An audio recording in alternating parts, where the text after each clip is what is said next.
Ladies and gentlemen, we are MythVision. Welcome back to MythVision Podcast. Have you ever asked yourself the question or wondered exactly what the earliest Christ-following groups were like? And were they strictly synagogue attendees or were they more? What kind of ceremonial practices did they do? And were they similar to other cultic groups around the Roman Empire? Were these groups gender exclusive? And if we take a heuristic approach, which today we're going to be doing, what can we find out? And so I have a special guest who's never been with us on MythVision. That is Dr. John S. Kloppenborg. Welcome to MythVision. Thanks very much. Great to have you, to be here. Thank you. Thank you. You have been a legend on the list that I haven't quite added to the book of life of MythVision yet, but you are here now, and I really appreciate you. If I may, for our audience who's never heard of you, they may not know what your background is, I'm going to give that to them. John S. Kloppenborg is a specialist in Christian origins and Second Temple Judaism, in particular the Jesus tradition, the canonical and non-canonical Gospels, and the social world of the early Jesus movement in Jewish Palestine and in the cities of the Eastern Empire. He has written extensively on the synoptic sayings, Gospel Q, and the synoptic problem, and is currently writing on the parables of Jesus, the letter of James, and cultic, professional, and ethnic associations in the Greco-Roman world. He is one of the general editors of the International Q Project and holds a 5-year SSHRC Insight Grant on associative practices in the Greco-Roman world. John, I've been told, is it okay that I call you John just to keep things down? Yeah, that's great. I've been told that you're the man when it comes to Q. Like, if anyone wants to take it serious and they really want to go, you're the guy. And I just figure I'd make mention of that. Well, I've done quite a bit of work on Q. The other people have too, but I've gotten my feet wet. Well, I think we're going to see a lot of that wetness hopefully today. But today's book, and I hope our audience that's watching this, whether you're watching this live or later, highly recommend getting Christ Associations, Connecting and Belonging in the Ancient City. You can get it on Amazon, hardcover for $19.43. It's a heck of a price. And I know that the more we do this and the more that people who watch MythVision educate themselves, I honestly believe the world will become a better place. We come to understand what these movements, these groups, these cults that have evolved into major religions, where they begin, what were they at their start, their infancy, and how that plays out. And can we know anything about the earliest Christian movements? He takes a jab in this book to give us a lot of insight. So get a copy of the book, if at least for the very reason to have him want to come back on and give us his time here at MythVision. So let's give Dr. Kloppenborg a reason to come back to MythVision. Did you want to say something briefly before we dive into questions about the book? Yeah, briefly, I guess. The book was the fruit of a project that I started back in the mid-90s working on ancient associations and we can talk more about what kinds of associations there are. But what I realized pretty quickly is that we know a lot more about what happened in those groups than we know about what happened in Christ groups. There's some basic questions. How big was a Christ group? We don't know. How did they finance themselves? We don't know. Was it typical to be gender inclusive or gender exclusive? You can't know that until you look at other groups to see whether that's a unusual practice or a common one. So there's a whole host of questions that we don't have any data on Christ groups. And so the point of the book is to mobilize the rich evidence that we've got from other associations and use that to at least set some parameters to our imagination. It doesn't manufacture data. That is, by looking at associations, it doesn't tell us anything more about Christ groups. But what it does is it sets a kind of range of possibilities of things that they might have done. It sets a range of possibilities for how big they were, how small they were, how they financed themselves, what they did with their dead, and a whole lot of other questions like that. So, and that's what you use the term heuristic in the introduction. That's a heuristic approach to Christ associations. That is to use another data set to help us ask questions and at least to hypothesize some possibilities for Christ groups. I can't wait to dive into this with you, because if we can understand, it's like saying, can we get the zeitgeist? Can we get the contemporaneous movements that were surrounding this? What did they do? How did they do it? Well, that should reflect, if everyone who's in the world is living in the same world, you got to eat from the same places. You kind of do things similarly. We can probably glean something that would give us a reflection of early Christianity and what they would have done, their practices and such. And maybe from the literature we do have that's early, like Paul and other things. So maybe we can have some fun today. Get the book. If you want true salvation, I say it every time. You want a mansion in heaven, buy the book. Hallelujah. Your previous interview that you did, you did with Neil, Christ Assemblies. If you haven't seen it, go check it out. Neil's my buddy, Gnostic Informant. Go subscribe to my buddy Neil. He's doing all sorts of work, and show the community some love. Join the Patreon. I did send out this email this morning letting everybody know we will be interviewing Dr. Kloppenborg. And also I have many other interviews that I have never released. And I mean many, many, many, many. You help the community grow. We're going to keep doing this.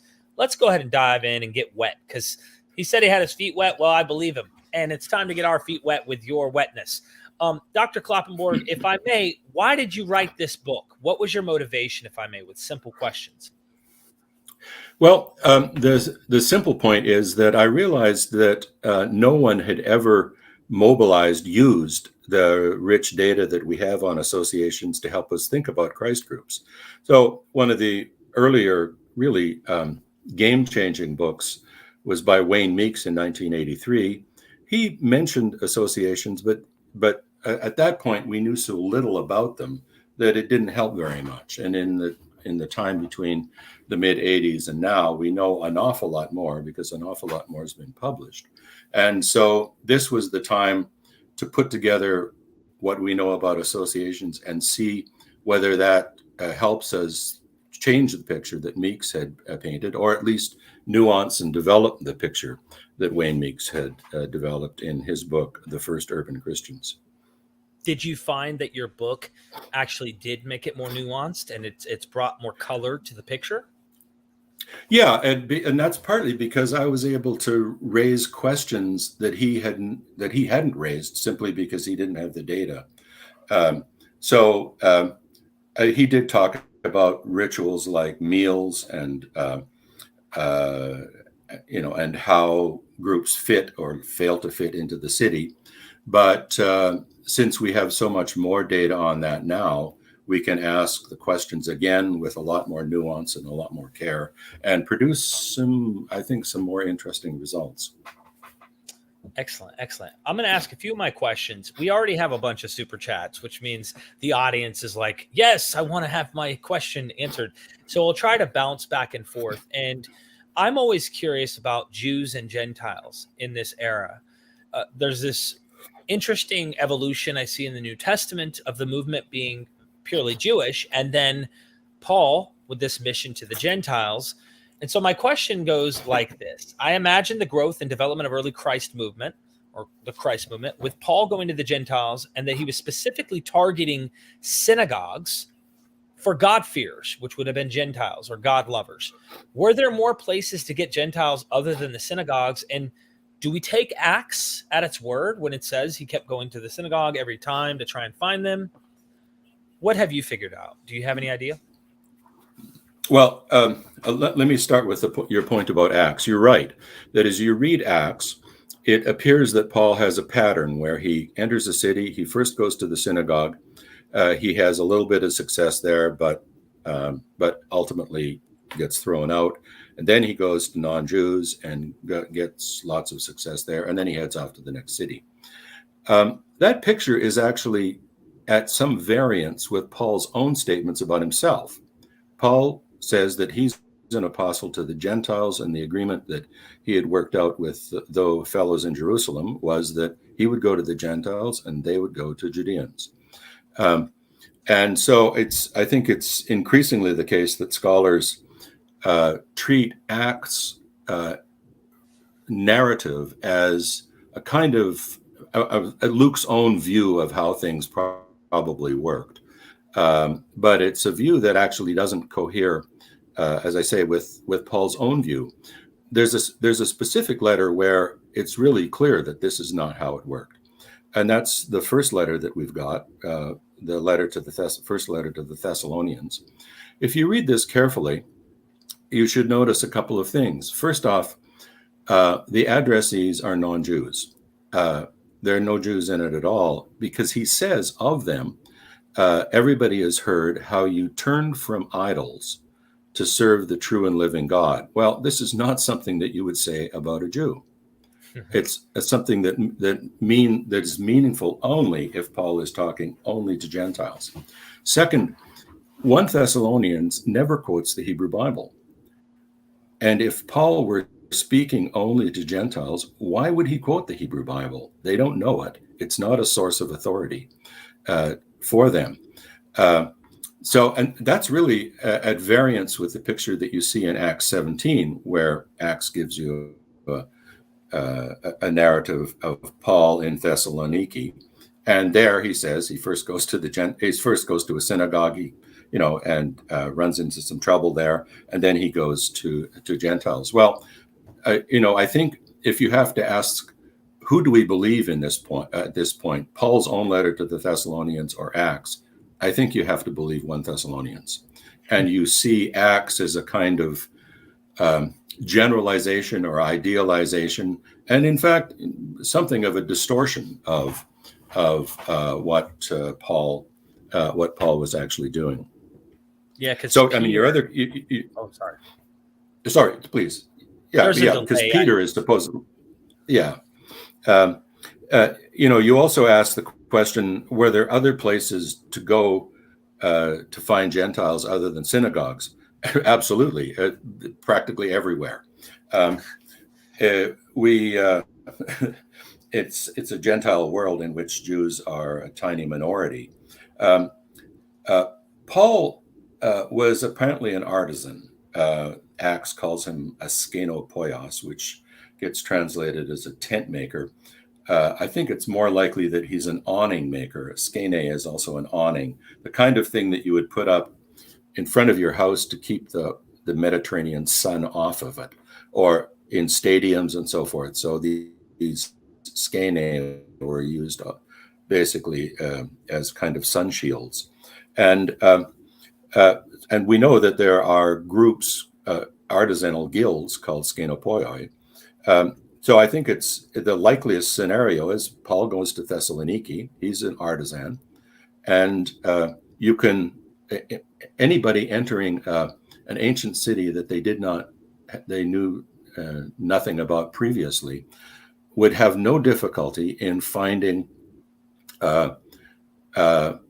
people that they were allied with. I use the example of, if you're an American and you drive to a city in the U.S.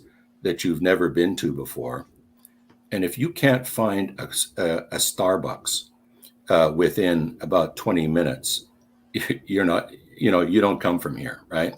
That is, everybody, I think, in the U.S. has a kind of innate culture, not quite innate, but cultural knowledge of how an American city is laid out and where you're going to find certain things. And so, you head for a mall, or there's other places that you head, and you're going to find a Starbucks pretty quickly. Similarly, in an ancient city, since trades tended to cluster, that is, a street might be called the street of the weavers, or the street of the awning makers, or the street of the leather workers, or something like that. All you need to do is to go into the city and ask someone, where do the awning makers hang out? And they'll say, well, you go down here and here. There you are. So I think the likeliest scenario for Paul connecting with the Thessalonian group is that he's connected with an artisanal group that represents his trade or a related trade. Most of them are going to be Gentiles. and he connects with them pretty quickly when he goes into town.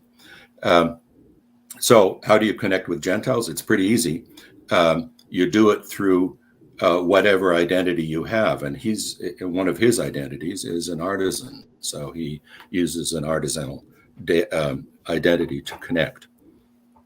Well said. This is quite detailed responses. I really appreciate the kind of energy and time you're putting into this kind of response. I feel like we have so many super chats that I really want to start focusing on the questions from our audience and go from there, because some of their questions I've already looked at overlap with ones I've already written. So it kind of matches with things we've already said. And so Jason Sobek, Lord of the Four Corners, thank you for the super chat. MVP FAQ 101. Can you summarize honor and shame? And I think the idea of honor and shame in the ancient city or in the ancient world. Okay, that's not really a topic that I deal with in the book at all, but it's a general topic that is used, that New Testament scholars of Christian origins use all the time. So in collectivist cultures, that is, in cultures where a person is understands themselves to be embedded in a larger group, in a family, in a clan or something like that, what counts is not simply what I think of myself, but what others think of me. And one of the way that's coded is in terms of honor and shame. So I do things that bring honor to me and to the family, and to the clan, or to the group, or I can do things which dishonor and shame the family. I think everybody's heard about honor killings in various countries of the world, where, say, a young woman who dates a person that with whom their family has no connection, or so forth. She gets killed by her brothers. Now we find this, it's appalling, but the logic of this is that in that kind of world, she has brought dishonor not only on herself, but on her father and her brothers and so forth, and that has to be that dishonor has to be eliminated in some way, because if you think of your family honor as your, that is, as the level goes higher, it means that you have more honor. It also means that having more honor means that you can marry your daughters to approved persons. Your sons can marry into good families. You have more respect in the community. So your gas tank goes up. And if your gas tank starts getting empty, you're in real trouble, because then you can't do those things. That is, your sons and daughters can't get married to the appropriate persons. You are given no respect in the community. Your word doesn't count for anything.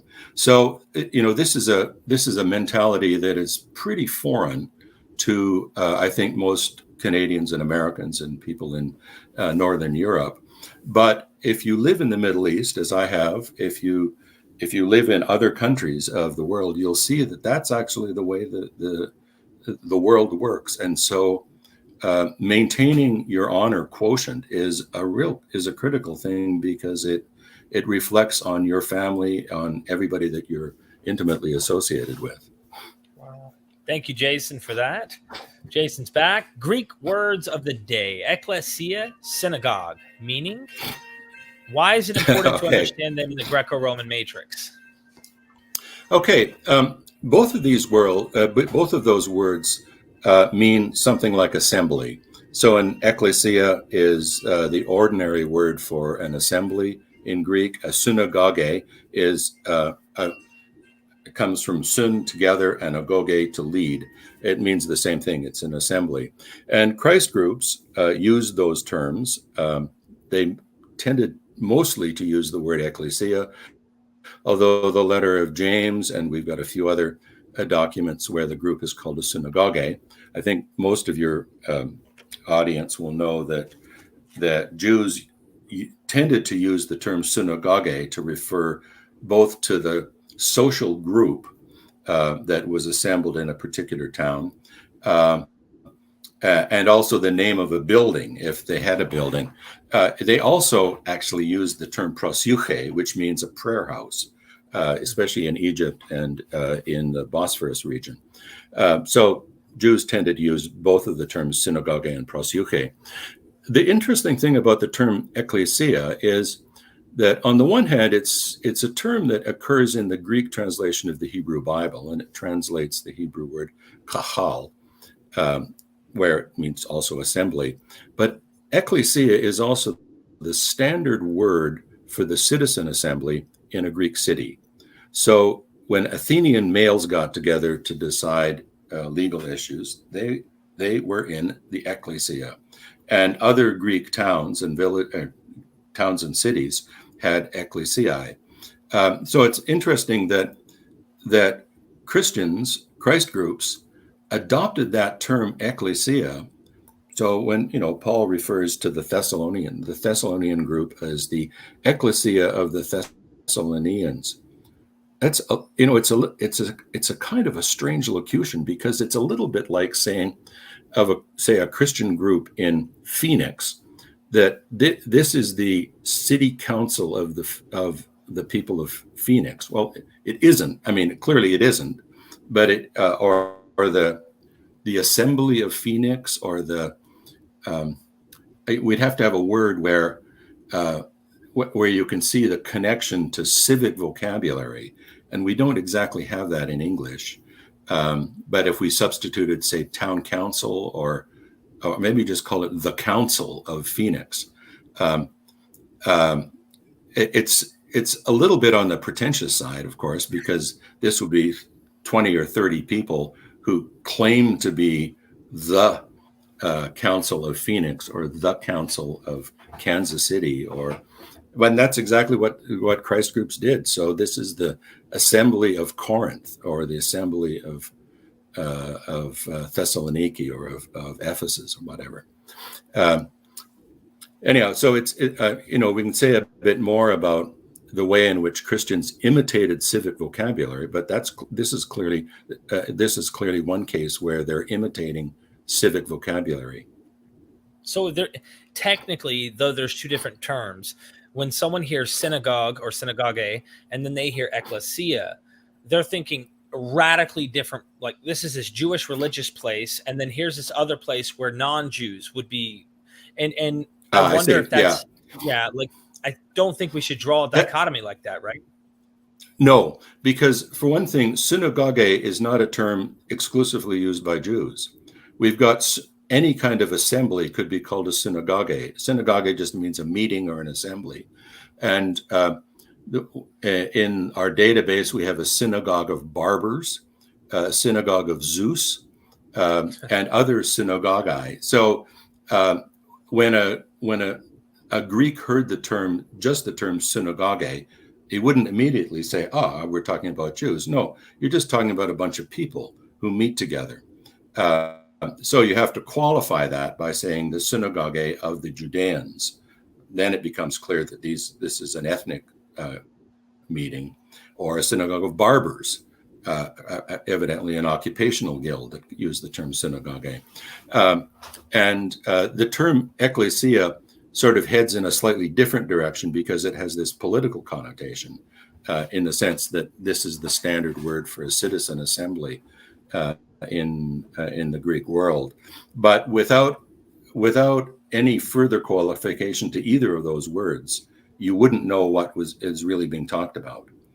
So you need to have a genitive on the end, the synagogue of the Athenians, or the synagogue of the Thessalonian Christians, or something like that, before you actually know what you're talking about. But synagogue itself is not an exclusively Jewish word. It was commonly used by Jews, but they're not the only ones who used it. Thank you so much for that. Jason's back again. What issues did status cause? Paul chastises the Corinthians for not properly observing the mill flexing status. And this was one of those questions I sent you in the email where it was kind of like, were elites treated better? Because in most of these groups, I suspect people who had more money would have been treated better or something like that. Can we kind of incorporate that idea into this whole what's going on with the Corinthians, and this status issue? Sure. Status in the ancient world, this in a way goes back to the other question about honor and shame, although, as I say, I didn't put it in these terms. But the ancient world was obstinately hierarchical world where everybody knew where everybody else fit on the status ladder. And you knew that partly by looking at clothing, dress, the way people walked, who was with them when they walked around, how they spoke. So if you happen to belong to a Christ group, and let's say you were there's not really a middle class in antiquity, but somebody who's above the beggar stage with some independent wealth. And the group is then joined by someone who belongs to one of the elite or sub-elite classes, a town councilor, for example, or a freed slave who belongs to an imperial family. These people look different. They speak differently, they dress differently, and they also expect to be treated differently. Later on, what happens in the 3rd and 4th centuries is that you get persons of senatorial rank. You can tell them visually because they're wearing a toga with a broad purple stripe down the side, and it was illegal for anybody to wear the broad purple stripe who wasn't a senator. So visually, you know exactly who they are and the kind of status that they have. And so one of the dynamics in early Christ groups as they move from the 1st to the, say, 3rd or 4th century is that they have to deal with the issue of status differential. That becomes acute at a meal. Meals were conducted typically in what's called a triclinium, which is a kind of U-shaped table holding, say, 15 to 20 persons. And the places at the table were coded for status. So at the center table, in the U part, the seats there are the status seats, partly because they're at the head of the table. Luke knows this. If you read Luke 14, he says when you go to get invited to a dinner, don't sit in the best seat, lest someone of a higher status come along and you get demoted. But he says sit in the worst seat, and then you can get promoted if no one higher status than you is there. So Luke knows very well about seating problems and what can happen. We've got lots of data from associations where people's monthly dues that they paid to belong to an association were coded to the seats that they got. So if you pay a bit more, then you get a better seat.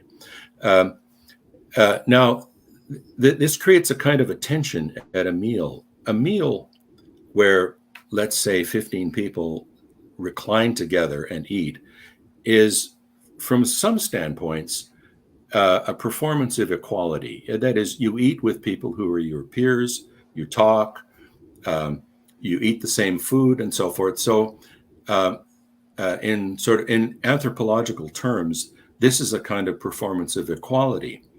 But the problem is, or the problem that has to be faced is seating. That is, some people are sitting in better seats than other persons, and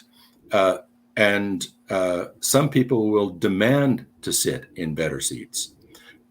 Or expect to sit in better seats. We've got a number of cases from associations where the association has to prohibit seat stealing.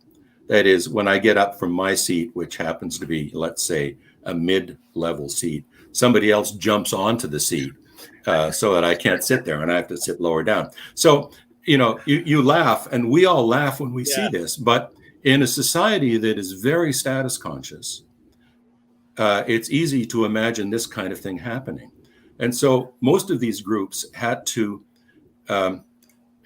negotiate the tension between a meal as a kind of performance of equality with the fact that the people at the meal weren't equal, and the seating arrangements already embodied a kind of inequality. And so you had a number of strategies that would develop. I mean, one of them would be prohibit people from stealing other seats. Others saying, look, everybody has to seat randomly, and it doesn't make any difference what your status is. You just, take the first seat that's available. So what's happening? We don't know exactly. Here? Do you know? Well, what's happening in Corinthians is it appears that some persons are getting more food than others. I mean, Paul exaggerates the situation by saying some people are drunk and others are starving. And I think that's rhetorical exaggeration. But I think what it does talk about is that there are empirical expressions of inequality that he thinks should not happen. That is, in the meal where Christos is supposedly present, there should be an expression of equality and harmony. And what's happening in the meal is that it's becoming an occasion where you get status, people promoting their status, which means also demoting others, right?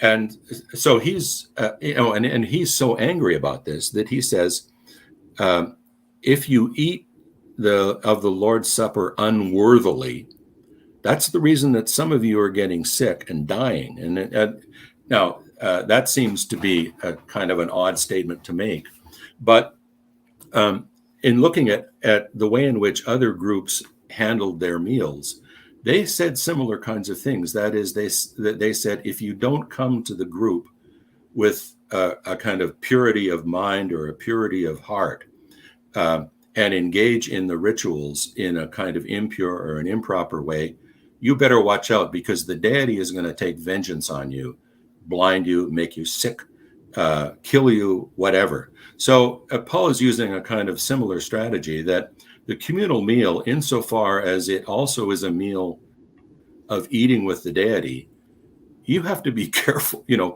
If people really thought they were eating with a deity, they would be pretty careful about what they did. And that's really what he's saying. The deity is present. Christos is present at these meals. And so you have to conduct yourself in a way that doesn't offend the deity, and in a way that wouldn't actually endanger your own health. This is, it puts us into a really different mentality. And you have to imagine a world in which people are afraid of getting sick or dying even because they've engaged in improper behavior. I mean, I think that notion is pretty foreign to most. Most no North antibiotics. There's nothing to heal you. All you have is an Asclepius temple, and I do want to let people know who are watching, when he mentions other associations, when he's saying associations, for those who are tuning in right now, he's referring to other cultic groups, other guilds or practices or whatever might be pertaining to a deity. Oftentimes you might have, a meeting of Zeus or a meeting of whatever the group might be. It could be any god, Dionysus, you name it. And we'll get into some of these probably on what we can heuristically maybe conclude on some of this. But thank you for answering those questions. Camille Gregor, thank you for the super chat. How many associations can be established as founded by Paul merely from his epistles, i.e. excluding Acts? Is it possible some of them already existed before Paul and might not have even been cultic, but professional? Yeah, that's a great question. I think just to pick up on what Derek has said just a minute ago, associations are really a broad characterization of social organization. If you think of in the ancient world, there are two kind of nodes of social organization. One is the family, where there's a nuclear family and there are people associated with the family.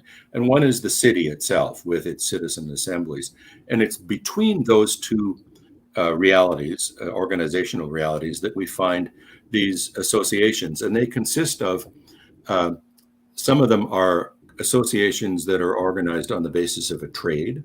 So weavers or tent makers or boatmen, shippers and sailors. Some are organized on the basis of a cult. So Zeus or Athena or Isis. Some are organized on the basis of a diasporic identity. So the Thracians who live in Athens form a little club. Just as in a lot of American cities, you can see there are still, say, clubs of Italians or clubs of Irish or clubs of people from Malta in the city that get together for various purposes. You also have neighborhood associations, the association of the 14th Street or the association of the plaza of such and such.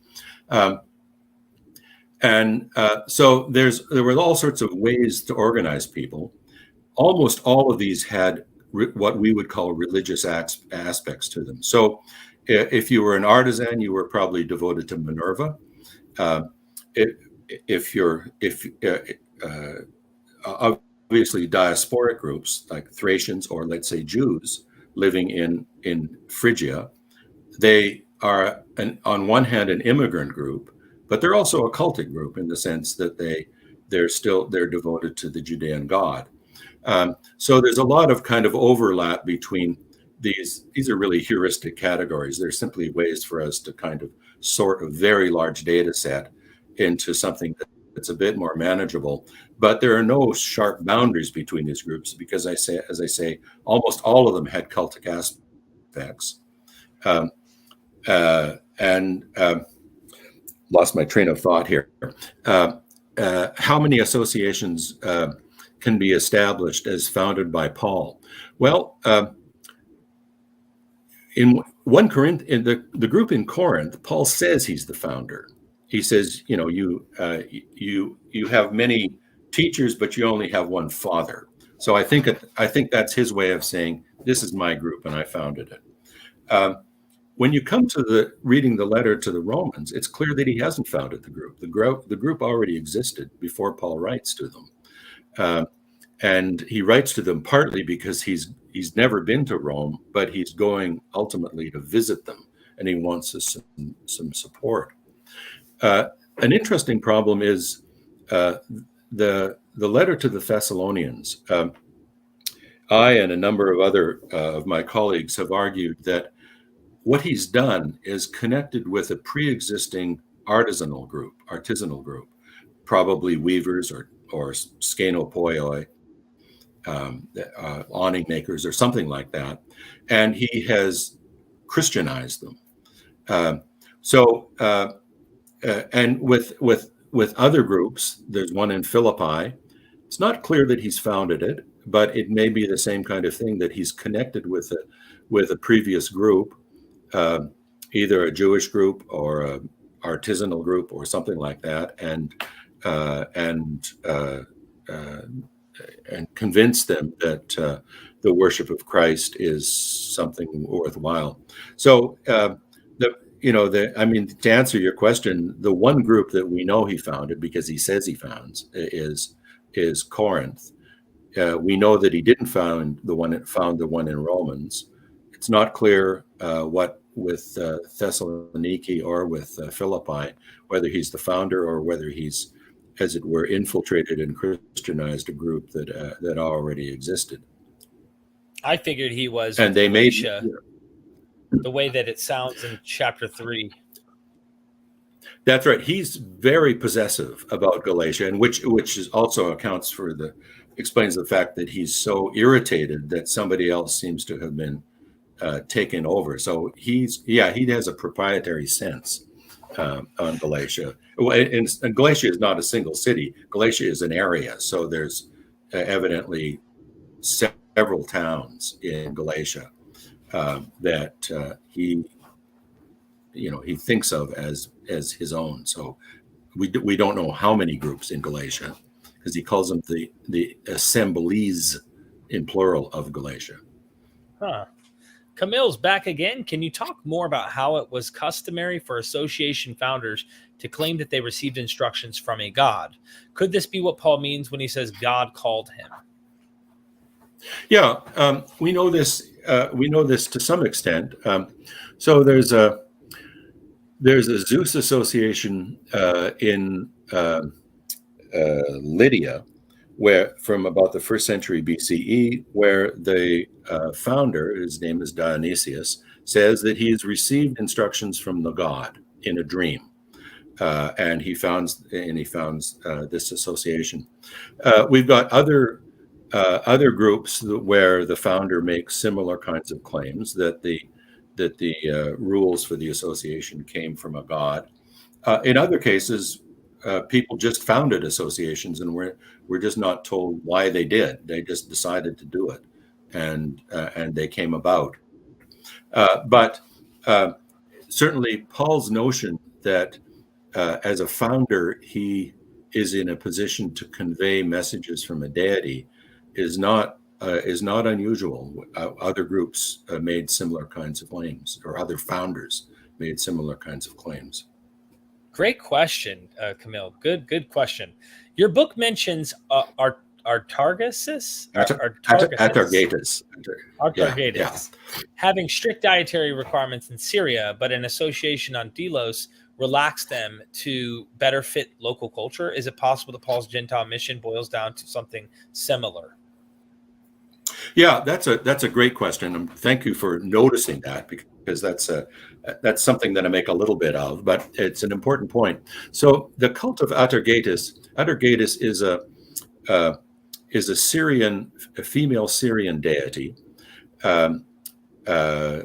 She's associated with Hierapolis in Syria, and we know that, and also parts of Phoenicia.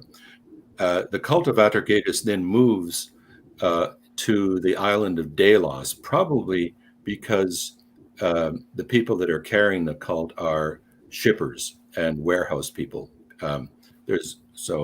Between Hierapolis and Phoenicia and Delos, there's dense trade going on, and then the trade goes farther to the east. The cult of Atargatis in Hierapolis forbade the eating of fish. They had a pool of fish in front of their temple, sort of sacred fish that were raised, but it was absolutely forbidden to eat fish.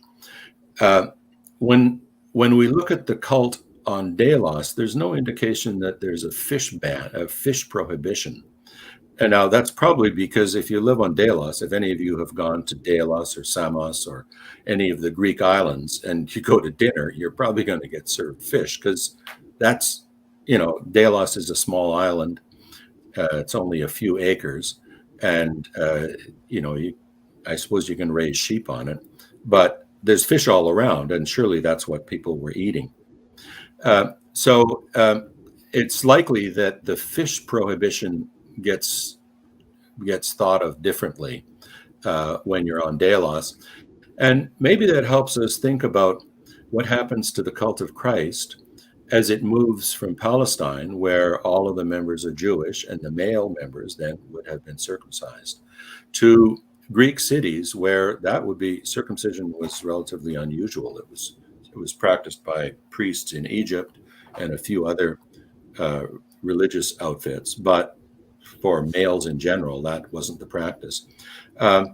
So one way of thinking of the big issue that Paul has to confront is a similar kind of thing as the cult moves from one cultural region with certain sorts of sensibilities about diet or body into another region where the sensibilities are different, that the complexion of the cult also has to change if it's going to succeed. I think if the circumcision requirement had persisted in the West, there just wouldn't have been many Christ followers, because that represents a relatively high cost to joining.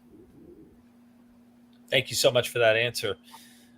Jason Sobek's back again. Can you explain the significance of the epithet hippistos? Hypsistos, yeah.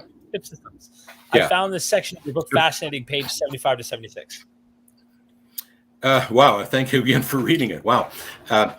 It's Hypsistos just means the highest.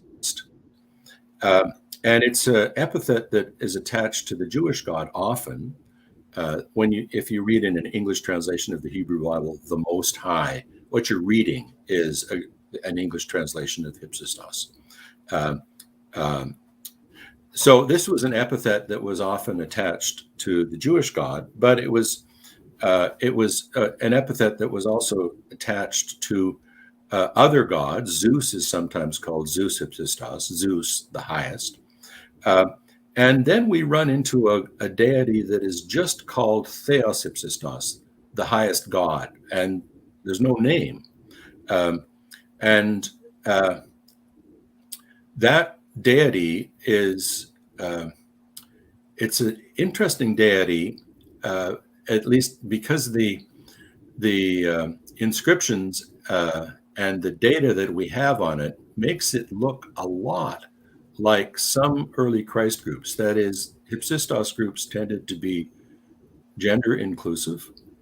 They tended to be relatively poor, and we judge this mostly by the quality of the inscription. If you look at Greek and Latin inscriptions, you can tell which ones have been produced in a shop by professionals who know how to cut an inscription, and which ones have been, produced by the local guy with a chisel who sort of knows how to spell, and letters are misaligned and misspelled and things like that. So many of the Hypsistos inscriptions are the second type, where they seem to have been produced by persons that were not professional, which means that the group probably can't afford to have a professional cutter cut the inscription.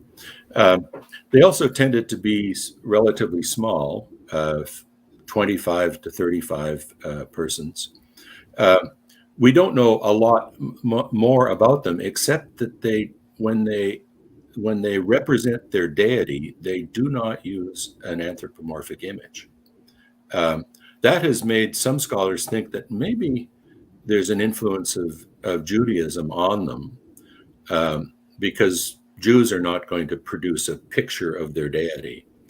On the other hand, the Hypsistos groups will use an eagle as not as an image of the deity, but as a kind of a paralinguistic mark on their inscriptions,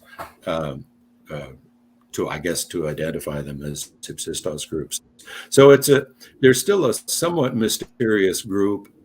They, as I say, they have some social. They offer some social analogies to early Christ groups in the sense that they're small, that they're on the poor side. And one of the Hypsistos groups that I discuss in the book is very interesting because it consists of artisans. So there's a number of artisans in it. There's some slaves in it.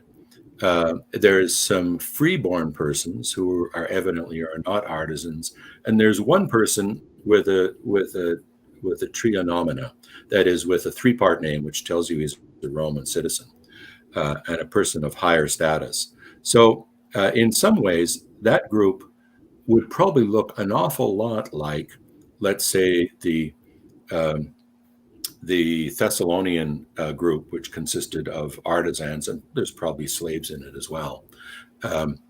And they have at least one member who's a little bit higher up. Maybe he's the person who owns their shops or something like that. We can't really know for sure, but in any case, the Hypsistos, the Hypsisterians, as they're sometimes called, are a really interesting and still somewhat mysterious group in antiquity. I don't know why when you said the eagle, you brought that up. I was thinking of Suetonius. I was reading that. I've been reading that in various other chapters, but the one on Caesar Augustus. And the eagle comes down, takes his food, and then realizes who he is, comes back and drops it off. This happens a lot with the Roman emperors, and also like people like Alexander the Great or other great conquerors and Romulus, you name it.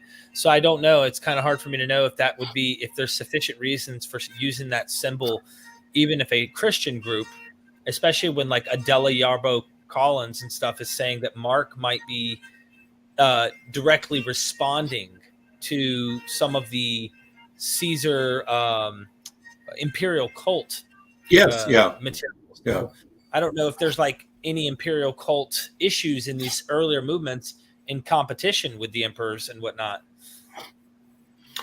That's hard to know. I mean, the eagle is also a sign of the bird of Jupiter.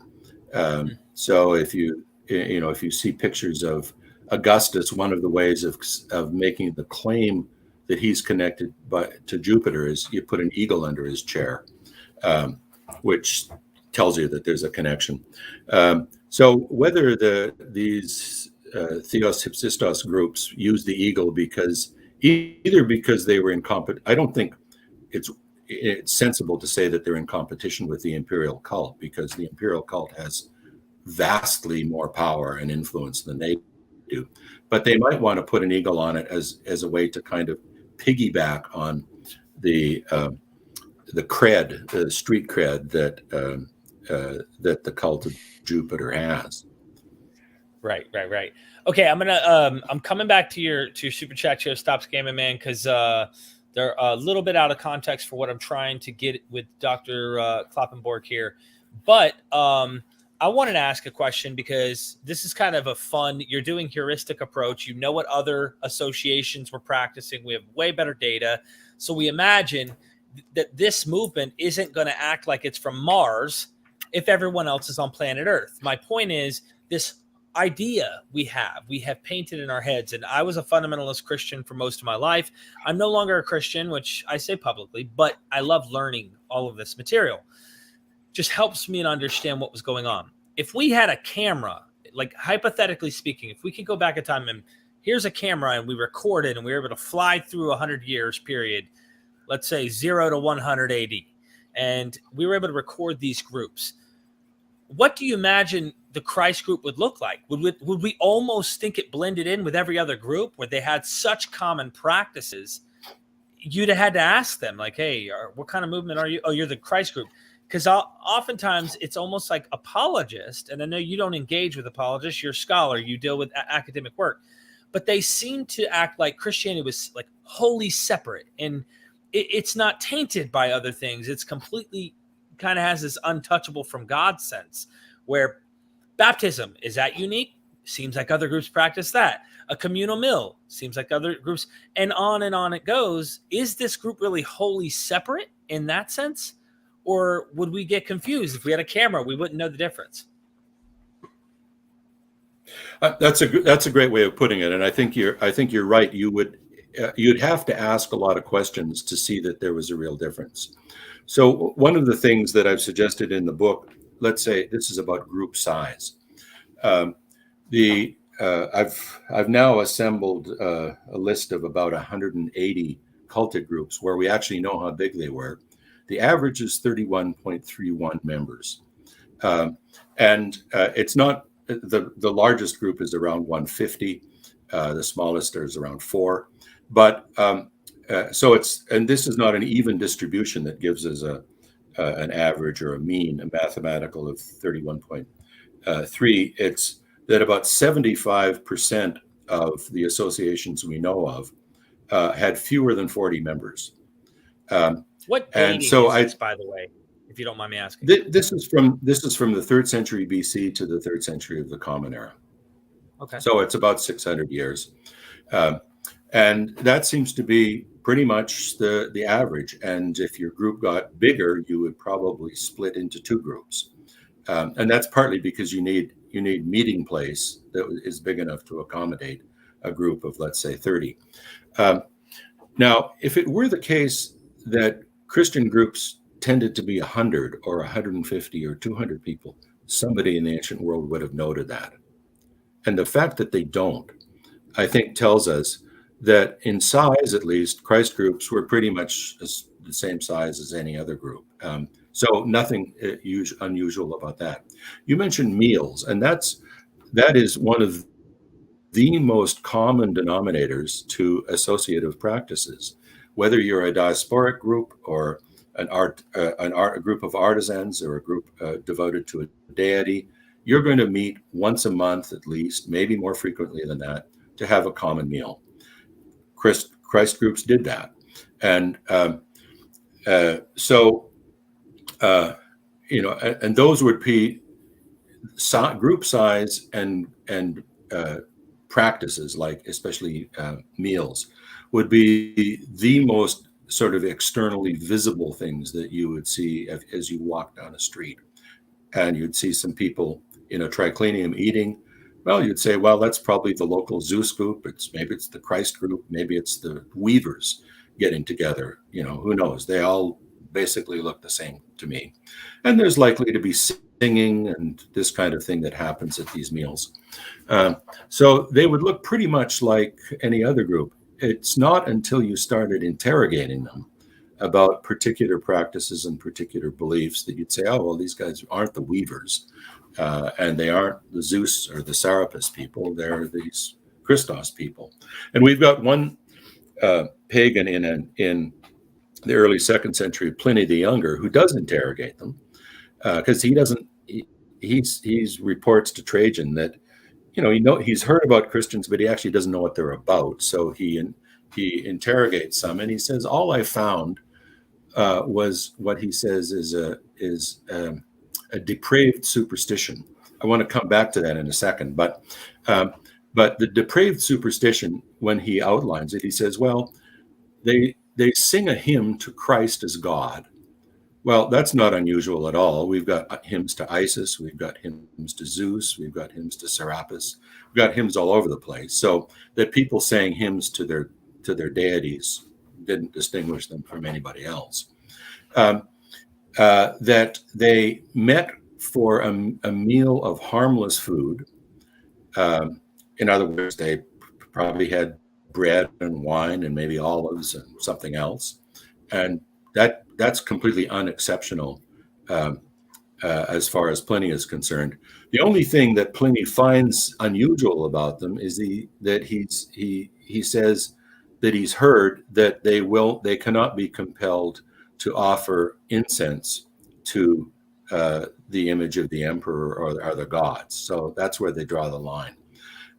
But for the kind of general practices, as far as Pliny is concerned, they do pretty much what other cultic groups is.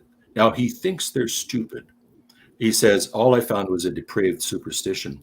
In Latin, the term religio in Latin means not religion in our sense, but it means a ritual. And the opposite of religio in Latin is superstitio. That is the excessive or uninformed effecting of a ritual. So when he says all he found was a depraved superstition, he said, they're not doing things the way we should do them. That probably means they're not singing, they're not including Roma or the emperor or Zeus in their hymns, and their meal is just an ordinary meal. Who cares about that? But he just sort of dismisses them. These are really stupid people doing not dangerous things, but just, they're just crazy things. And he doesn't find them a subversive group at all. And so but he has to look hard at them before he sees anything that strikes him as unusual. And the unusual bit is that they won't sacrifice incense to the emperor. And he executes some of them because they don't. You mentioned in your last interview with Neil that this is jabbing at an older superstitio. And this other group may have been dangerous or was trying to probably usurp. Can you comment on that a little bit? Yeah, Pliny's Pliny's letter is letter 1096 when he writes to Trajan. We know that Pliny had read Livy, and Livy gives us a very detailed description of what's called the Bacchanalia Conspiracy in 186 BC. This happened in Rome, and it involved a group devoted to Bacchus, or the god Dionysus, and it involved both men and women. It was alleged that they practiced some kind of human sacrifice. That is, they bushwhacked or kidnapped young boys and then ate them raw. And that they had taken an oath called a Sacramentum against the Roman state. Now, it's very interesting when Pliny describes what he's found in the Christians. He picks up the key words of the Bacchanalia Conspiracy. So he says, they sing a Carmina, they sing a Carmen, or that's a hymn, to Christ as God. Well, a Carmen in Latin could be a hymn. It also could be incantation. That is a kind of magical incantation. And Carmina as magical incantations were prohibited by the law of the 12 tables. So he uses the word, but immediately says, these are not incantations, these are hymns. Then he says, they take an oath, and he uses the term sacramentum. Now, sacramentum was this oath that supposedly the Bacchanalias took against the state. But Pliny says they take an oath, but only to repay debts. In other words, if you borrowed money, you take an oath that you're going to repay it. Like, how subversive is that? And he says, and they gather for a meal of harmless food. Why say harmless food? Because he wants to distinguish this from the antisocial, the appalling food, supposedly, of the Bacchanalia, where they dismembered a kid and ate him raw. That's not harmless food. So it's interesting that when he writes to Trajan, he picks up all of the key terms from the Bacchanalia Conspiracy in order to neutralize them and say, yeah, they've got all those aspects, but they're not really the dangerous aspects of the Bacchanalia Conspiracy. And he concludes then that when he checked them out, he just found this depraved superstition. That's not a reason to get excited. I mean, Pliny certainly knew about all sorts of other people that he would have said had depraved superstitions. The cult of Isis, the cult of, endless number of cults in the ancient world. He would have, as a Roman, he would have looked at that and said, come on, these are stupid people. Are these? Let them be. We tolerate. There's other authors I hear that have mentioned something about they're cannibals, like accusing Christians of being cannibals. Yeah. And it wasn't just Pliny, but they act like they have this ceremony where they're eating some guy's flesh and drinking his blood and things like that. Of course, they're probably you can figure out where that comes from. I mean, the Eucharistic practice, right? When Christians use the Eucharistic formula, this is my blood, this is my body. Any pagan, standing at the door and listening to this say, this is sick. So, in a way, when Christians get accused of cannibalism, it's partly because they're being equated with the Bacchanalia Conspiracy, but it's partly their own fault because you've used words in a way, Eucharistic words that the ordinary person is going to, I think, interpret probably in their worst possible sense. So one more from me, and then we'll go through everybody else's here. I got you here, and I was like, you know what? This is the first time. I don't want to burn this visit out. I just want to mention, I love the paragraph that you had in your opening. I screenshot and sent it to you. But the one I want to talk about that's in the vein of this, and then we're going to go to the super chats for the rest of this episode because our time. Does the comparison to other pagan movements give us any insight into sayings from church fathers like Justin Martyr in his first apology? And can this help us heuristically? And maybe I should share my screen and show this because I directly quoted it, but I didn't want to take the whole quote. I could have read a lot more. This is my little notes here. All right. And when we say also that the Word, who is the first birth of God, was produced without sexual union, and that he, Jesus Christ, our teacher, was crucified and died and rose again and ascended into heaven, we propound nothing different from what you believe. regarding those whom you esteem, sons of Jupiter. For you know how many sons your esteemed writers ascribe to Jupiter, Mercury, the interpreting word and teacher of all, Asclepius, who, though he was a great physician, was struck by a thunderbolt, and so ascended to heaven, and Bacchus too, after he had been torn limb from limb, and Hercules, when he had committed himself to the flames to escape his toils, and the sons of Leda, and Dioscuri, I hope I'm saying that right, and Perseus, son of Dana, and the Bellerophon, I don't know, who though sprung from the mortals, Bellerophon, who though sprung from the mortals, rose to heaven on the horse Pegasus, etc. And he goes on to make this kind of case to his pagan audience, like, hey, it's not that different. When I've had scholars on, we've done things like dying and rising God comparisons, which may not be the best category in trying to compare. But you talked about this conspiracy, and then we talk about how Jesus and this movement, and there's this Eucharist, they're talking about eating and drinking his flesh. They have a resurrection, they have an ascension, which was common in these days. My question is do you see any of the Christian practices lifted from probably pre-existing associations that we could say, that looks like that's not so much Jewish as it is Bacchic or this or that, Eleusinian or Isis and Osiris, whatever.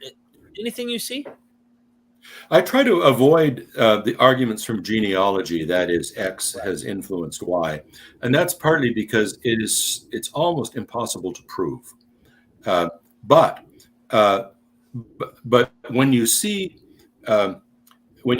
dying and rising gods, and the same kind of claim is made of Christ, when you see the notion that the believer can undergo a kind of symbolic death and then entry into a new life. This was what happens in Apuleius's Metamorphoses, where Lucius is taken to the edge of Proserpina, that is the realm of death, and then he says, "I can't tell you anything more of what I saw." But then he somehow or other passes through that and comes out a new person. And then you read that against Romans 6. The notion that the Christ believer is, when they're baptized into Jesus' death, so that as he was raised, we will be raised, and so forth. It's hard not to see that there seems like it's a parallel there.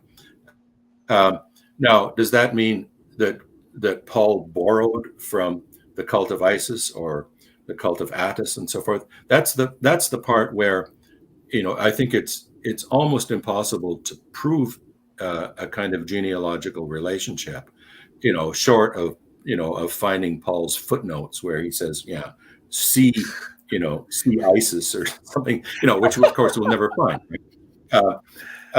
You can't prove that,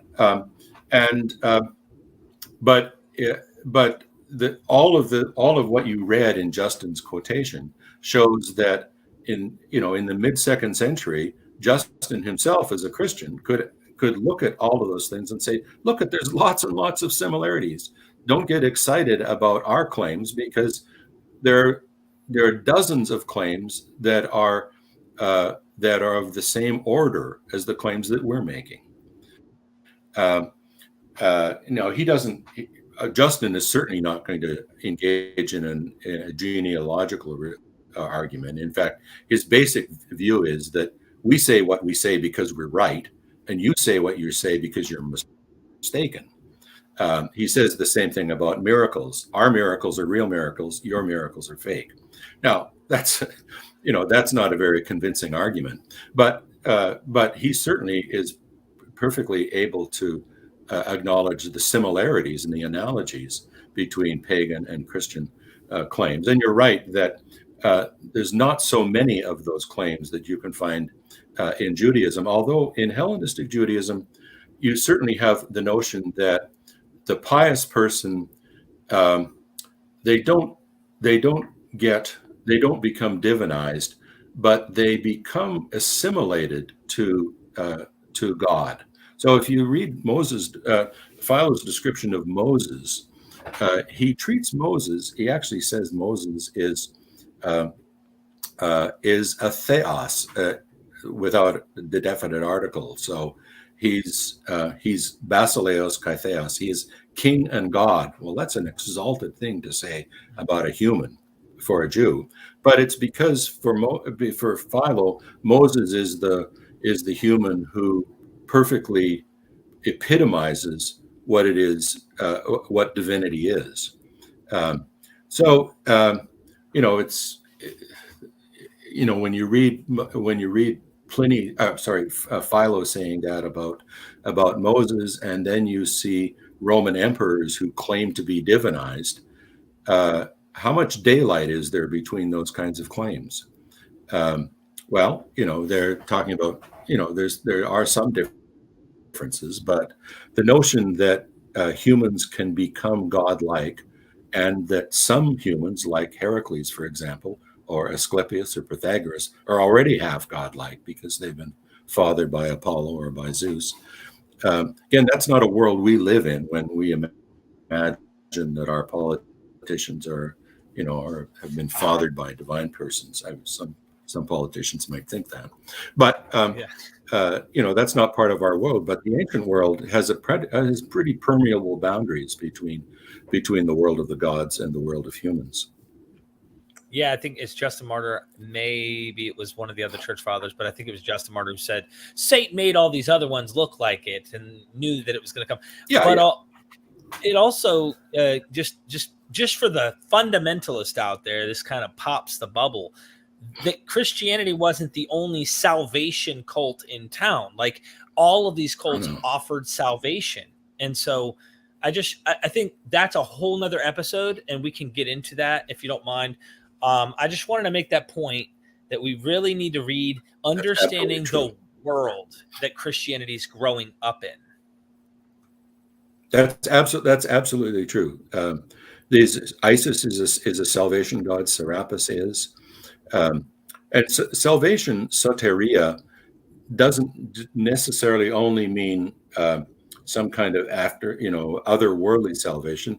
The basic meaning of soteria is safety, and in a world that's inherently dangerous, as the ancient world was, having a god on your side who's going to provide you with soteria, with safety, was a real important thing. And so the Jewish God does that. The Christian God does that. Isis does it. Serapis, others do it. Wow, this is awesome. Okay, super chats. Stop Scamming Man. Does Mark show Jesus as initially out of his depth, angered by a request, inability to control crowds, wardrobe malfunction with his magic robe in 5:30? Gospel of Mark. That's yeah. I mean, don't read Christ's association for an answer on that, because I don't say nothing on that. Right. The Mark and Jesus does get angry, and on several occasions. I don't think Mark thinks of it as an inability to control the crowds. It's or wardrobe malfunction, but it's Mark understands illness and incapacity and so forth to be at least partly the result of demonic activity, and so at least some of the anger is probably directed at that.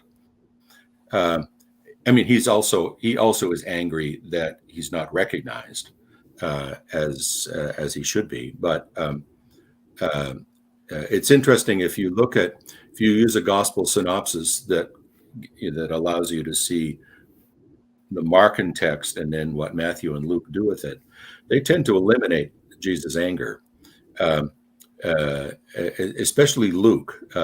Luke deprives Jesus of most of his emotions, because in Luke's world, Luke is talking, I think, largely to an educated Gentile audience. Gods don't express anger. They are in absolute control of things, and they don't have to get angry to do things. And so anger and things like that simply disappear from Luke's account, but it's there in Mark's account. I mean, Mark is, I think, speaking to a different audience, but it's at least in part, I think, a confrontation with the demonic world that makes sense of the anger that you see in Mark.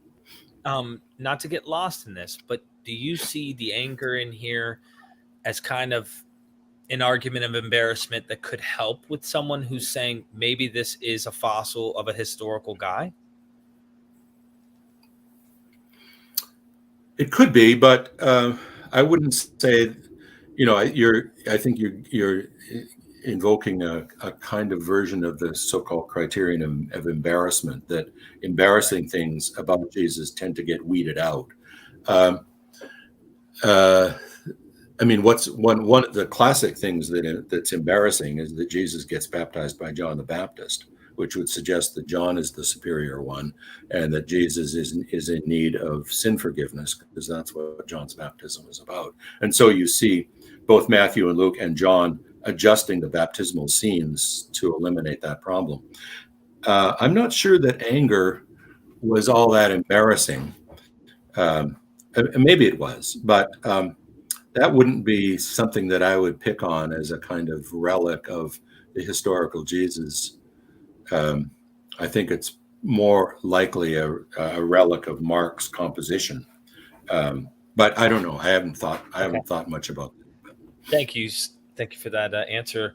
Stop Skimming Man, again, thank you for the super chat, my friend, and being patient with me. Hi, any thoughts on this? When his family heard about this, they went to take charge of him, but they said he is out of his mind. That's right. This is a really interesting text, because, again, if you look in a synopsis, you'll see that both Matthew and Luke have dropped this for a couple of reasons. First off, to imagine that Jesus' family thought that he was insane, existe is the term that he uses, certainly puts Jesus' family in a rather bad light. And you can see how both Matthew and Luke look at that in Mark and say, that can't be true. And they simply eliminate it.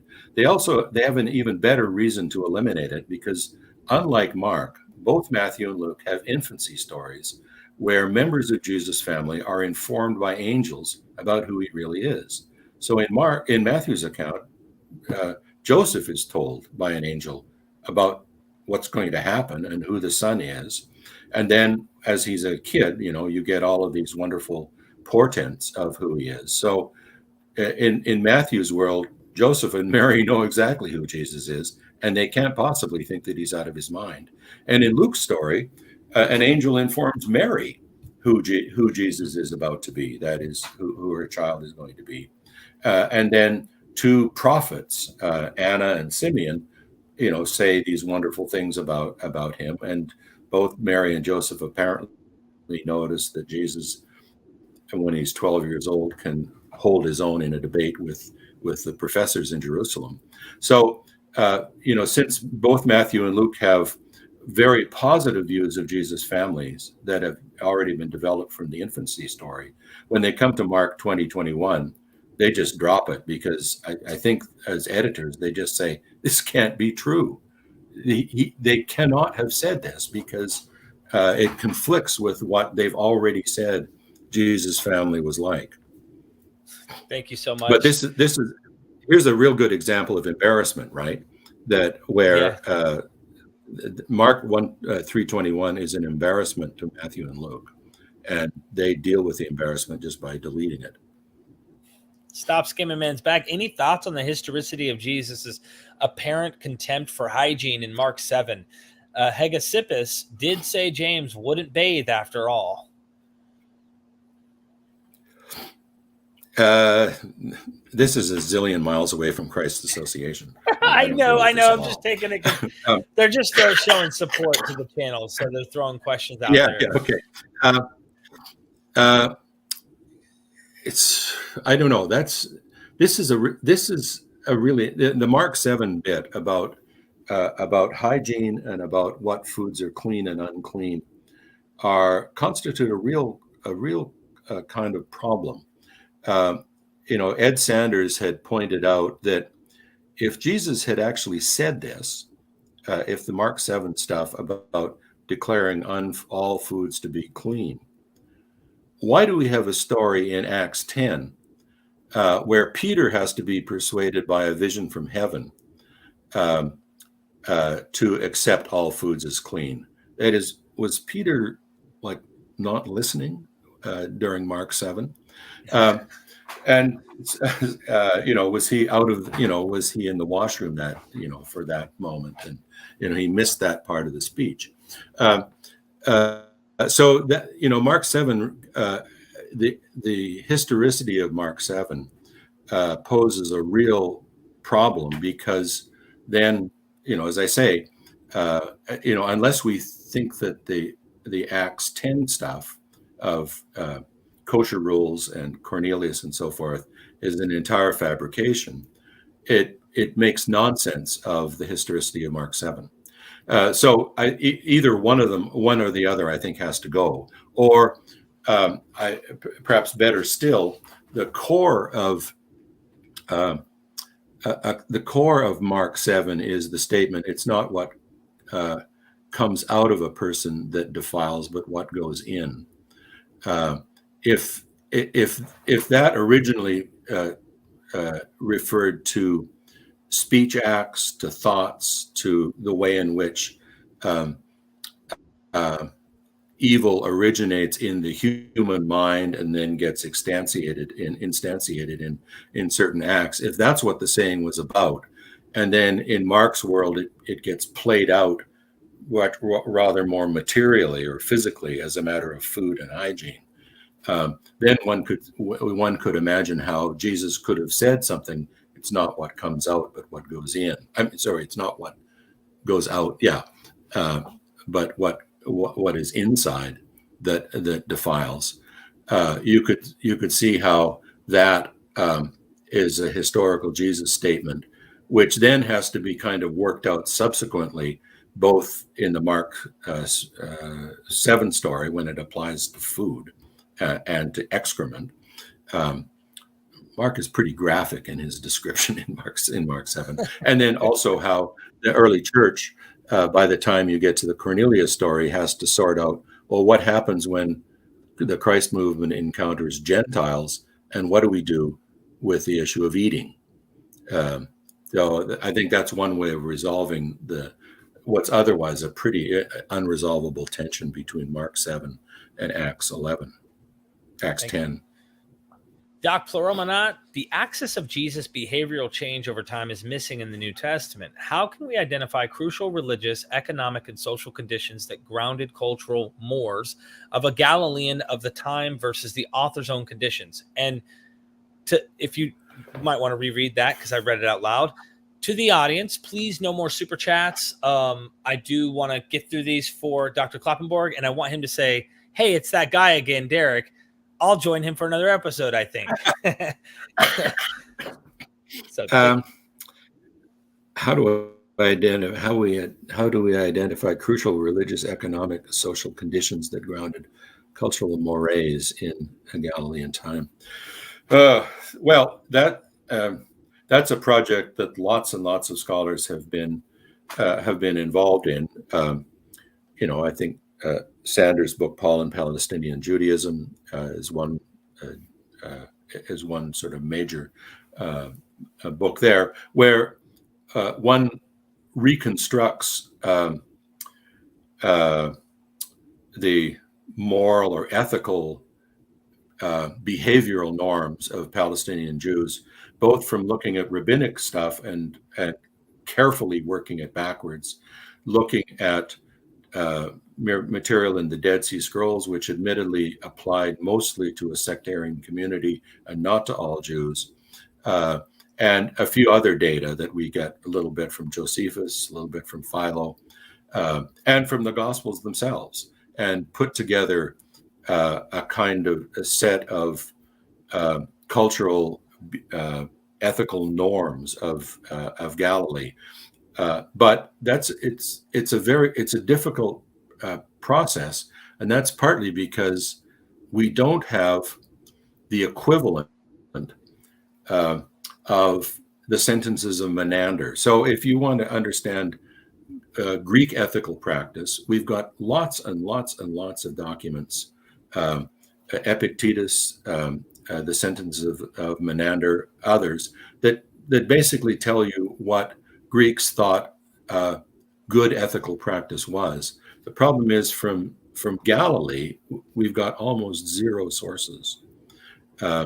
So we have to guess by putting together stuff from somewhat later times and from slightly different areas and so forth, and kind of cobble Another together heuristic something. approach, right? Yeah. So it's that's the problem. Our knowledge of antiquity is sometimes dense in some areas and sometimes totally missing in other areas. Thank you, Doc. Appreciate that. Stop Scamming Man. Any thoughts on the authenticity of James Ossuary?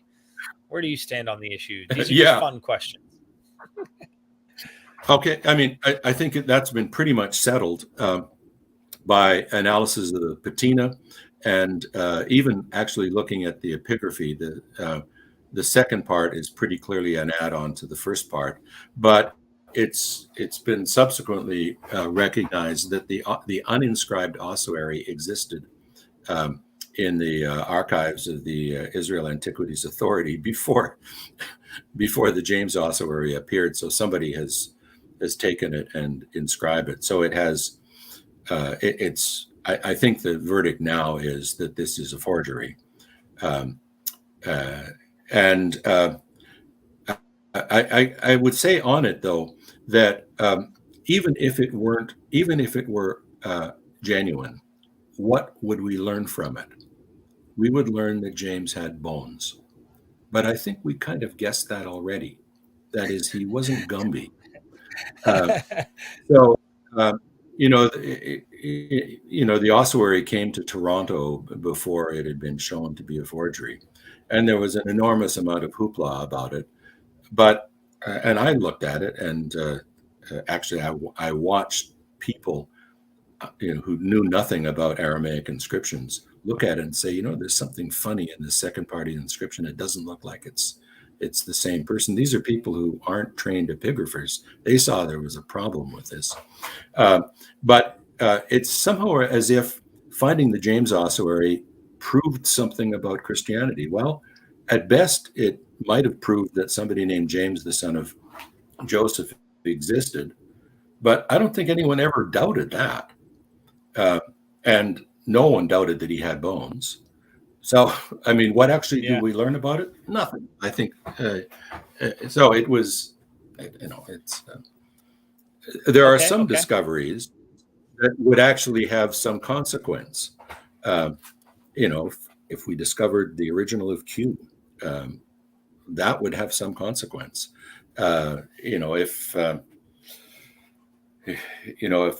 we discovered the real first letter to the Corinthians that Paul mentions in 1 Corinthians 5:9, the real first letter that he sent, that would have some consequence, because we would learn a lot then about the exchange between Corinth and Paul. But the James ossuary, in my view, even if it were authentic, it doesn't tell us very much that we didn't already know. Thank you, Stop Scamming Man. Back to the book subject question. What were the eschatological views in the early Christ followers, and how much diversity was there among them? I asked this question, or I had it in my question list, and it was kind of like this. I wanted to piggyback off Gray's super chat here to point out, obviously, how does apocalypticism work in this kind of group? And is there a way to heuristically see any comparison with apocalypticism? Maybe comparing it to other Judeo groups that might have had apocalypticism that we can compare to, but also like inner group discrepancies and issues between different areas and whatnot.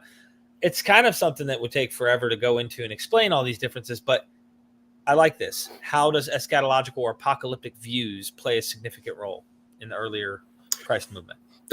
That's a good question. The book doesn't really deal with that at all, but it's, when you read 1 Thessalonians, probably the earliest of Paul's letters, it's pretty clear that that letter has an apocalyptic framework, and it begins with the notion that in turning to Christ, turning from idols to serve the true and living God, the Thessalonians will be rescued from the wrath that is to come. So you can already see that there's an apocalyptic narrative that they've been told, that something called the wrath to come is coming, and you better be on the right side when that comes, and you're going to be rescued if you're on the right side.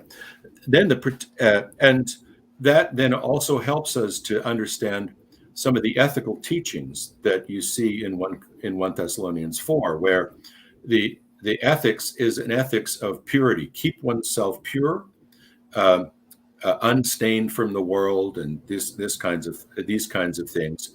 This actually coheres pretty well with other kinds of apocalyptic teachings, where the idea is that in the face of this imminent transformation of the world and judgment and so forth, the proper posture is to hang in there, to maintain loyalty to the deity, to keep oneself pure, and awake and watch, and all those kinds of words are good apocalyptic words.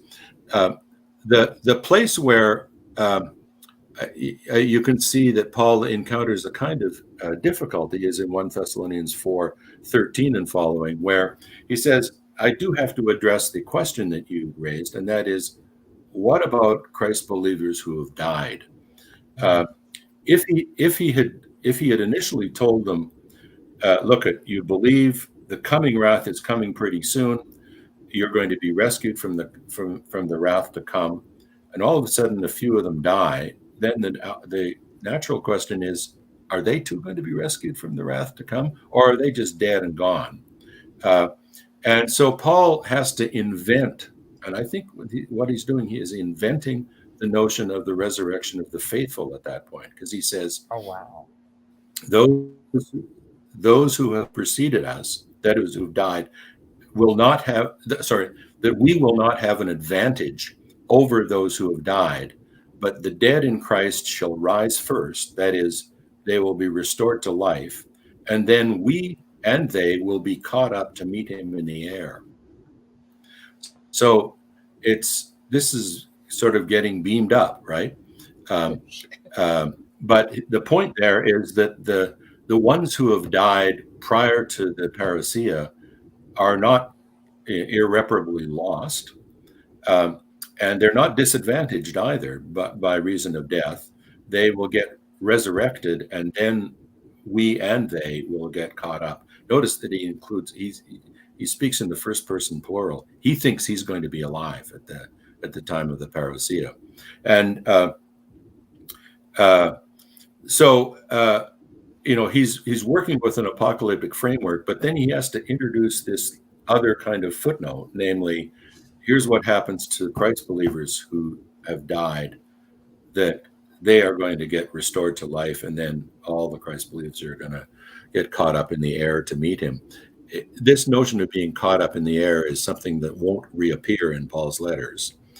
By the time he gets to 1 Corinthians, he's dealing with a different problem, and that is, do you have a body? Do you have a flesh and blood body in the resurrection? And his view is, no, you don't. You have a transformed body. And he calls it a spiritual body, but it is a body. You wonder, what's the difference between an immortal, disembodied psyche, soul, and a spiritual body? I don't know exactly what the difference is, but he thinks there is a difference, that you have to have a body, but it's not a physical, it's not a fleshly body, because it's in that context that he cites this phrase, flesh and blood cannot inherit the kingdom of God. He's still working with an apocalyptic scenario of, a coming parousia, some kind of resurrection, but there the notion of the resurrected body has to be nuanced, and it's not just a body that's been restored with flesh and blood any longer. It's been transformed in some way. he still thinks that he's going to be alive at the time of the parousia. By the time he writes Philippians and 2 Corinthians and Romans, he's not so clear that he's going to be alive. But the apocalyptic framework still is kind of lurking in the background, even in Romans.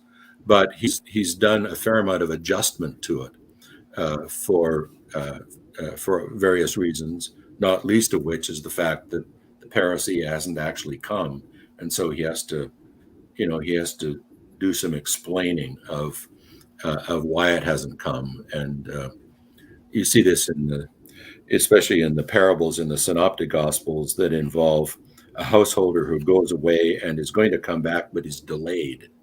And that delay, I think, is again a recognition of the synoptic writers that it's not coming quite as soon as we thought it was going to come. But in the meantime, you do have to keep on holding in there and maintain the faith and so forth. Right. He will not tarry. He's going to come. Don't worry. Yeah. Yeah. There's still the hope that it's going to happen. Yeah. Thank you so much for answering that one. And then the last one of the super chats is by Pat Lowinger, Discovering Ancient History with Pat Lowinger. He's doing courses right now. And I've been getting your emails, Pat, just been too busy on the house. The preservation of accusations of insanity and our charlatanry might preserve accurate perceptions of Jesus by those who would have known him best. Mm-hmm.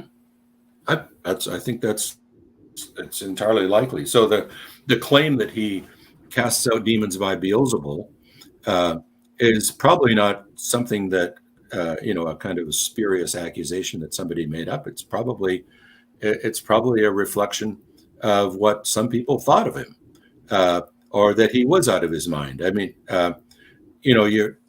Jesus, in a way, the little that we know about him includes the notion that he is an exorcist and a thaumaturge, a miracle worker. Now, I mean, think of the various TV evangelists that you encounter on the television. I think it's pretty common to imagine that these are at least charlatans, and some of them have actually subsequently admitted that they are. I don't know about the accusation of insanity, whether that's very common, but the notion that they're tricksters or they're charlatans, or there's a certain kind of fraud going on, is pretty common, and I think there's no reason to think that some of Jesus' contemporaries thought exactly the same. In fact, if you read Celsus, Origen's dialogue partner,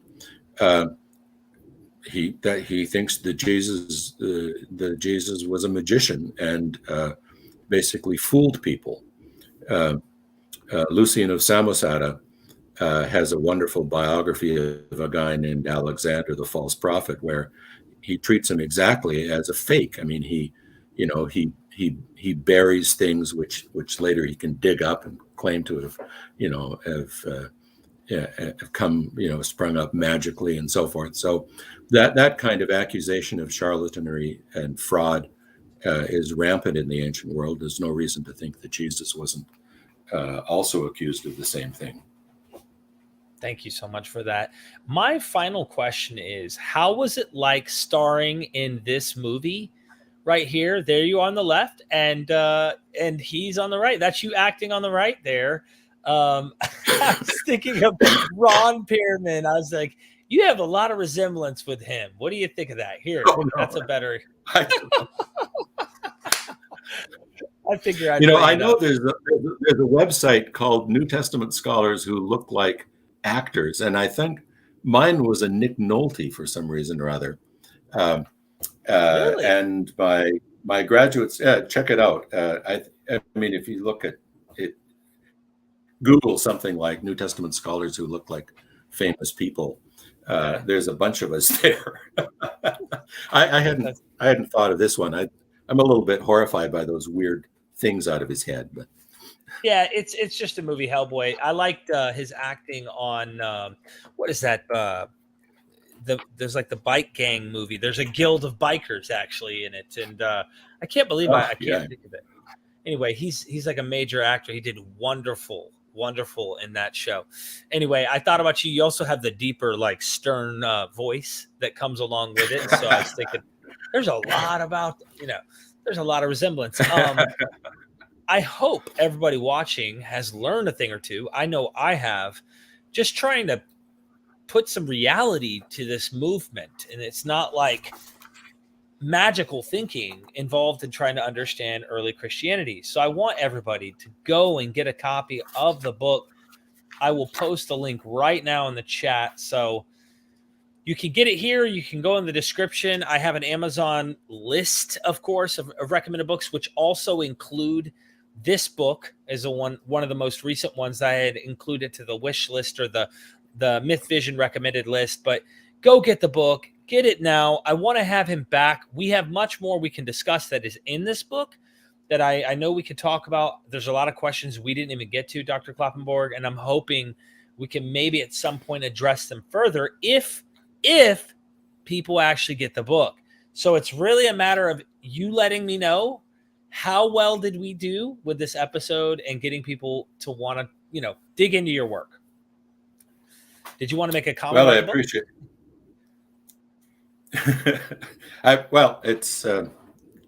I'm proud of this book. This is, I think, I always learn a lot when I write, and I learned a lot writing this book, and I think some of it makes important contribution. There's lots of wonderful pictures in it too. Yale allowed me 32 images. Wow. This, by the way, the frontispiece is from the Catacombs of the Aurelia. It's a 3rd century catacomb in Rome. You can visit it yourself, and I liked it especially because they're kind of hazy. They're all guys, which I didn't like. I wish that there was a couple of pictures of women there. Would make it a bit more realistic to a Christ group. But there's something kind of eerie or dreamlike about the picture, and I thought it worked as a possible image of a group of Christians. A bit mysterious, even, because you don't really know. You're kind of wondering. Yeah.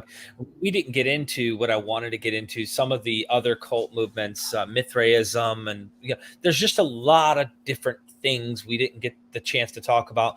Go check out his university page, University of Toronto page, if you're wanting to obviously see his background, and also his previous episode he did with Neil from Gnostic Informant is over there. And of course, the Patreon. If you want actual salvation from the true followers of MythVision, and this guild we have the real truth. Okay, all the others are phonies. And if they look like us, it's because Satan planted them well before we established MythVision. So don't worry, we've got the real one here. Dr. Kloppenborg, I really appreciate you for adding all this valuable information to MythVision. Please get the book. I hope you enjoyed this. Did you enjoy this? I did. Thanks. It's been a lot of fun and a lot of really good questions. Thank you. Don't go anywhere yet. Ladies and gentlemen, don't forget, we are MythVision.